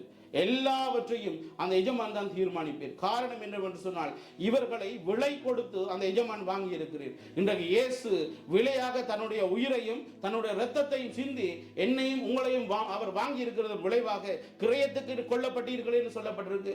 இன்றைக்கு அவர் கிரயத்துக்கு எங்களை கொண்டதன் விளைவாக இன்றைக்கு நாங்கள் இயேசுவுக்கு அடிமையாக இருக்கிறோம், தேவனுக்கு அடிமையாக இருக்கிறோம். தேவனுக்கு அடிமையாக இருக்கிற நான் எப்படி என்னுடைய சுய காரியங்களுக்கு, என்னுடைய மாம்ச காரியங்களுக்கு, என்னுடைய மாம்ச சுபாவங்களுக்கு நான் எப்படி மறுபடியும் இன்னொரு எஜமானிடத்தில் போக முடியும்? அந்த காலத்தில் ஒரு எஜமான் விலை கொடுத்து வாங்கின ஒரு அடிமை அதன் பின்பாக இன்னொரு எஜமானுக்கு பணிவிடை செய்ய முடியாது. கள்ளக்களவாக அப்படிப்பட்ட எஜமானுக்கு அவர்கள் அந்த பணிவிடை செய்தால் அவர்களை கொலை செய்ய முடியும். இந்த எஜமான் மரண தண்டனைக்கு ஒப்புக் கொடுக்க முடியும். யோசித்து பாருங்கள். இன்றைக்கு கிறிஸ்துவின் இரத்தத்தினால் பாவத்துக்கு மரித்து நீதிக்கு பிழைத்திருக்கிற நாம் இன்றைக்கு தேவனுக்கு அடிமைகளாக இருக்கிறோம் என்று பவுல் சொல்லுகிறேன். ஆனால் இன்றைக்கு தேவனுக்கு அடிமைகளாகி இருக்கிற, அடிமை என்று சொல்லுகிறேன், சுதந்திரமாக வாழ்க்கை வாழ கத்திரங்களை படைத்திருக்கிறேன், மனுஷனுக்கு தீர்மானிக்கும் சுதந்திர ஃப்ரீ வில்ல கொடுத்திருக்கிறேன். அதெல்லாம் உண்மைதான். ஆனால் அதை பயன்படுத்தி நாங்கள் தேவனுக்கு பிரியமான ஒரு வாழ்க்கை வாழ்வதை பற்றி பவுல் சொல்லுகிறேன். இதற்கு பிறகு இந்த பாவத்துக்கு நாங்கள் அடிமை இல்லை. பாவத்தின் அடிமைத்தனத்திலிருந்து இயேசு எங்களை விடுவித்து தேவனுக்கு அடிமையாக மாற்றி இருக்கிறேன். இன்றைக்கு உண்மையாகவே நாங்கள் தேவனுக்கு அடிமையாக இருக்கிறோமா? இன்றைக்கு எங்களுக்கு எஜமானாக யார் இருக்கிறேன்? பாவம் செய்தால் பாவத்தின் அதிபதி தான் எங்களுக்கு எஜமான். எங்களோட வாழ்க்கை பரிசுத்தம் உள்ள நீதி உள்ள செயல்கள் இருந்தால் எங்களோட எஜமான் நீதியின் எஜமான் தான். இன்றைக்கு கிறிஸ்தவம் கேட்க வேண்டிய கேள்வி, நான் பாவத்துக்கு மரித்திருக்கிறேனா? நான் நீதிக்கு உயிர் பிழைத்திருக்கிறேனா? நாம் அவருக்குள் தேவனுடைய நீதியாகும்படிக்கு பாவம் அறியாத அவரை நமக்காக பாவமாக்கினார் என்று ரோம புத்தகத்தில் பவுல் சொல்றேன். இன்றைக்கு நாங்கள் எங்களை ஆராய்ந்து பார்க்க வேண்டும்.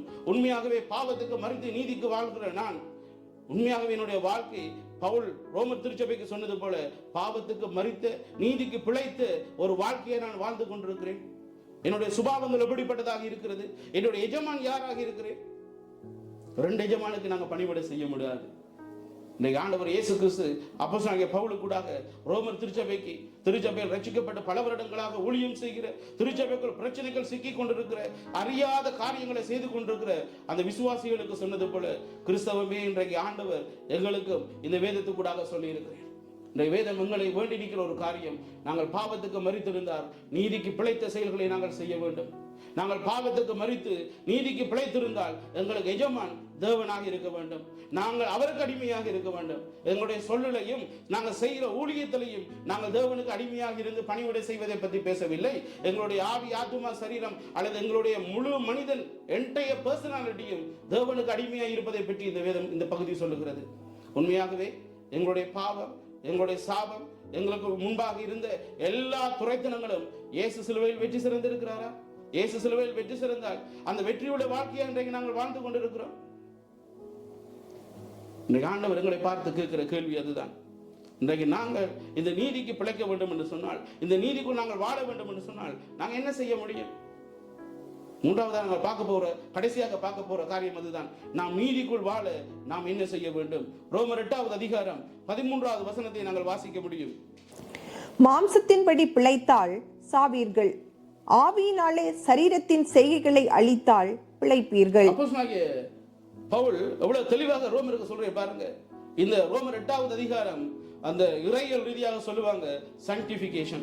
ரோமர் 1வது அதிகாரத்திலிருந்து 3வது அதிகாரம் மட்டும் இந்த உலகத்தில் எல்லாரும் பாவிகள், எல்லோருக்கும் இயேசு தேவை என்று சொல்வதற்காக ஆதாரமாக சில காரியங்களை அறிமுகப்படுத்தி சொன்ன பவுல் 4வது அதிகாரத்திலிருந்து 7வது அதிகாரம் மட்டும் அந்த பாவத்திலிருந்து எங்களை விடுவிக்கிறதுக்கு அந்த இயேசு தான் முடியும், இயேசுவால் மாத்திரம்தான் முடியும் என்று சொன்ன பவுல் இப்போது பாவத்தில் விடுவிக்கப்பட்டு நீதிமான் என்ற நிலைக்குள், அந்த முதல் நிலைக்குள் வந்த கிறிஸ்தவன் அதன் பின்பாக பரிசுத்தமாக்கப்படுவதற்கு பரிசுத்த ஆவியினால் மட்டும்தான் முடியும் என்று சொல்லுகிறேன்.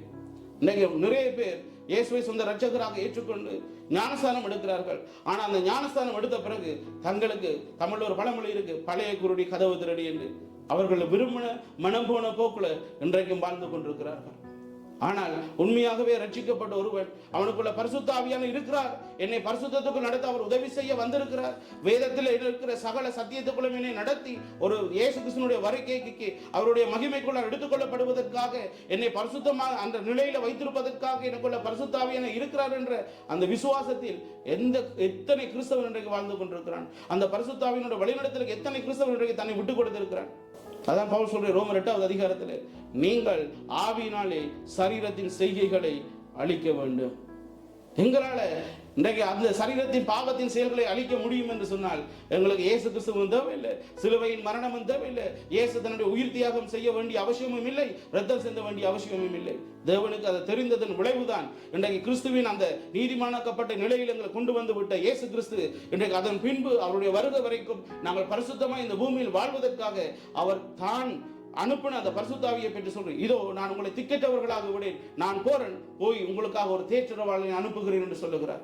இன்றைக்கு அந்த தேற்றரவாளன் எங்களுக்குள் இருக்கும்போது எங்களுக்கு யாருடைய உதவியும் தேவையில்லை. நாங்கள் அவருடைய சத்தத்துக்கு செவி கொடுத்தோம் என்று சொன்னால் எங்களுடைய மாம்ச செயல்களையும் சுபாவங்களையும் அவர் அழிப்பதற்கு, தேவனுடைய வார்த்தையினாலும் அவருடைய பரிசுத்தத்தினாலும் எங்களை அழிப்பதற்கு நாங்கள் விட்டுக் கொடுத்தோம் என்று சொன்னால் அந்த பரிசுத்த ஆவியினால் நாங்கள் நீதிக்குள் பரிசுத்தமாக வாழ உதவி செய்ய முடியும்.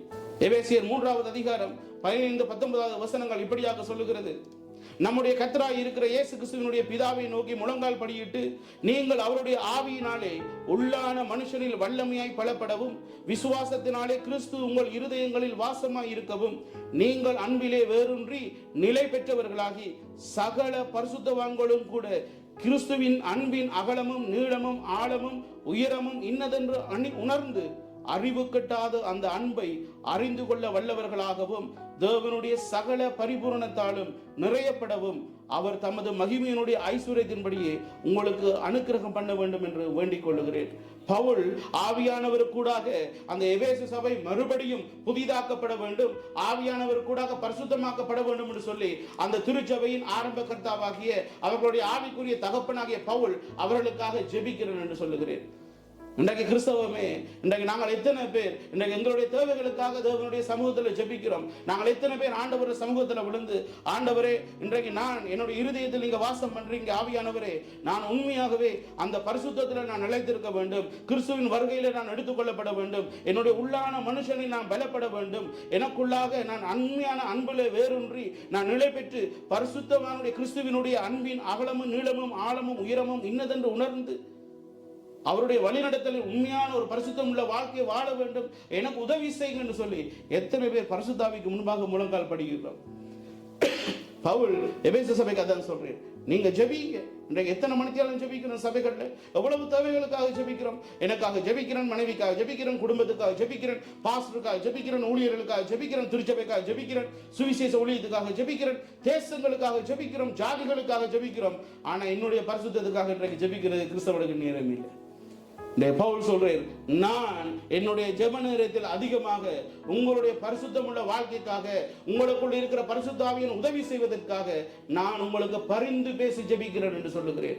இன்றைக்கு கிறிஸ்தவமே, இன்றைக்கு நாங்கள் பரிசுத்தத்தில் நாங்கள் தொடர்ந்து நீதிக்குள் வாழ வேண்டும் என்று சொன்னால் நாங்கள் தேவனுடைய சமூகத்தில் முழங்கால் படியிட்டு, பரிசுத்த ஆவியானவரே என்னை தொடர்ந்தும் பரிசுத்தமாக்குங்க.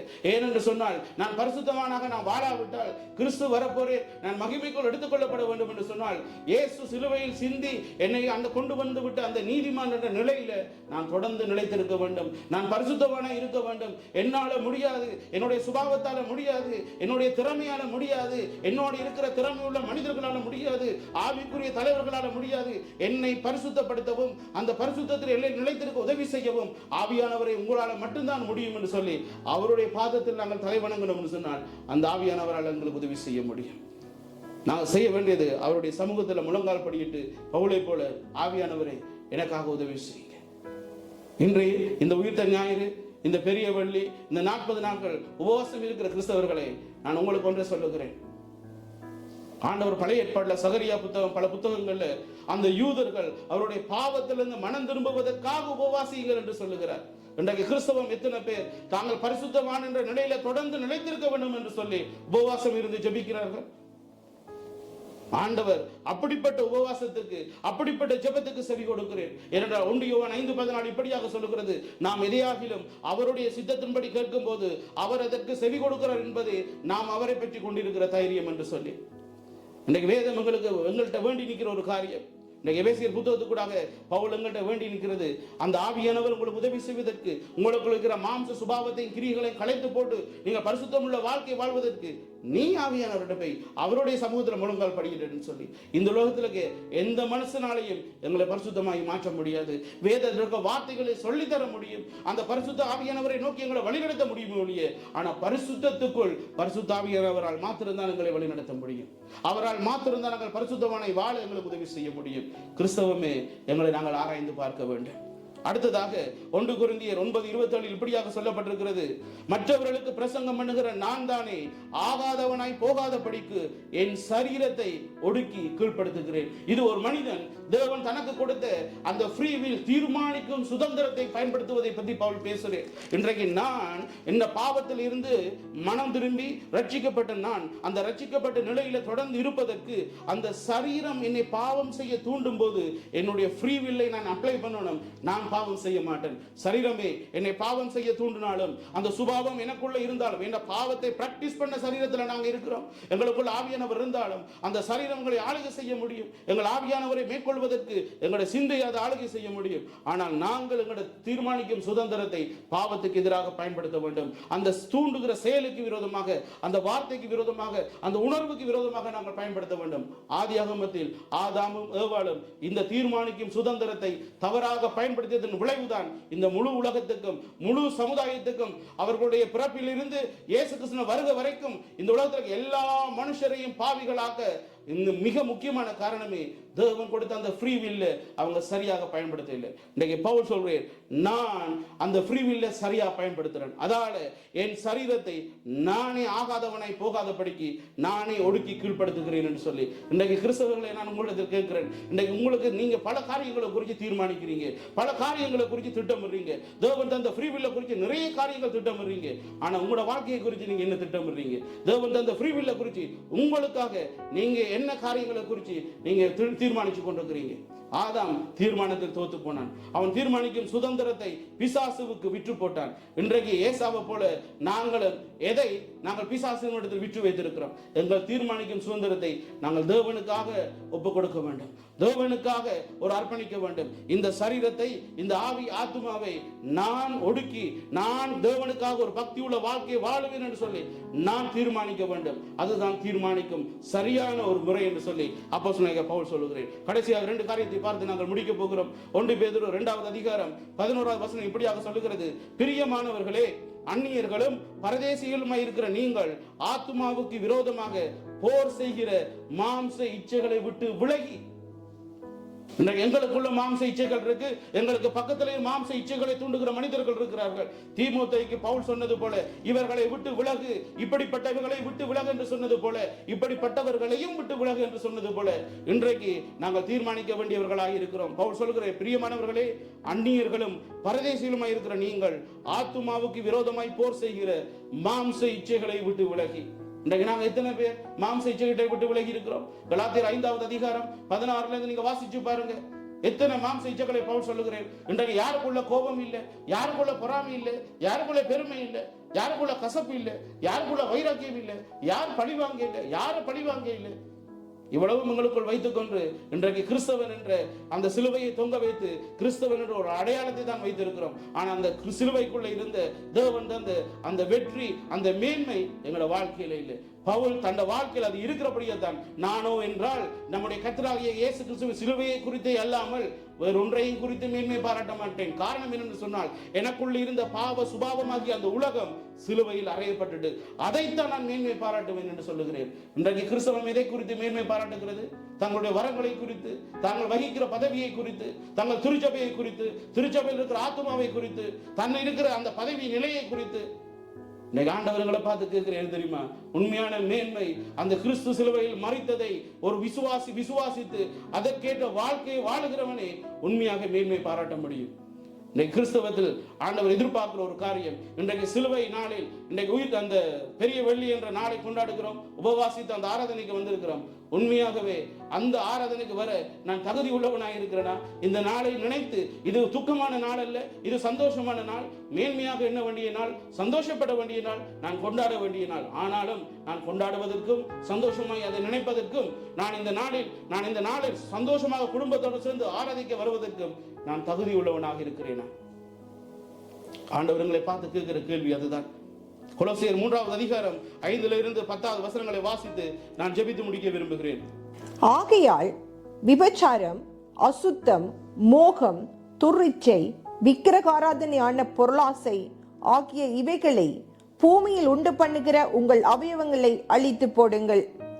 இவைகளின் பொருட்டே கீழ்ப்படியாமையினால் பிள்ளைகள் மேல் தேவ கோபாக்கினை வரும். நீங்களும் முற்காலத்தில் அவர்களுக்குள்ளே சஞ்சரித்த போது அவைகளை செய்து கொண்டு வந்தீர்கள். இப்பொழுதோ கோபமும் மூர்க்கமும் பொறாமையும் உங்கள் வாயில் பிறக்கலாகாத தூஷணமும் வம்பு வார்த்தைகளும் ஆகிய இவைகளையெல்லாம் விட்டுவிடுங்கள். ஒருவருக்கொருவர் பொய் சொல்லாதிருங்கள். பழைய மனுஷனையும் அவன் செய்கைகளையும் களைந்து போட்டு தன்னை சிருஷ்டித்தவருடைய சாயலுக்கொப்பாய் பூரண அறிவடையும்படி புதிதாக்கப்பட்ட புதிய மனுஷனை தரித்துக் கொண்டிருக்கிறீர்களே. உண்மையாகவே அப்போஸ்தலனாகிய பவுல் எவ்வளவு தெளிவாக சொல்ற பாருங்க. தரித்துக் கொண்டிருக்கிறீர்களே. எதை தரித்துக் கொண்டிருக்கிறீர்கள்? பழைய மனுஷனையும் அவனுடைய செய்கைகளையும் களைந்து போட்டு புதிய மனுஷனையும் அவருடைய செய்கைகளையும் நீங்கள் தரித்துக் கொள்ள வேண்டும். யோசித்து பாருங்கள். ஒரு நாட்டாம வேலை செய்கிறவர், ஒரு பொதி சுமக்கிற ஒருவர் வேலைக்கு சென்று விட்டு அந்த வேர்வையோடைய அந்த ஆடையோடைய அதற்கு மேலே கொஸ்டியூம் கோட் ஷூட் போட்டுக்கொண்டு ஆராதனைக்கு வந்தால் ஆராதனைக்கு இருக்கிற ஜனங்களுக்கு வேர்வை நாற்றம், பக்கத்தில் இருக்கிறவருடைய அந்த வேர்வை நாற்றம் தாங்க முடியாது.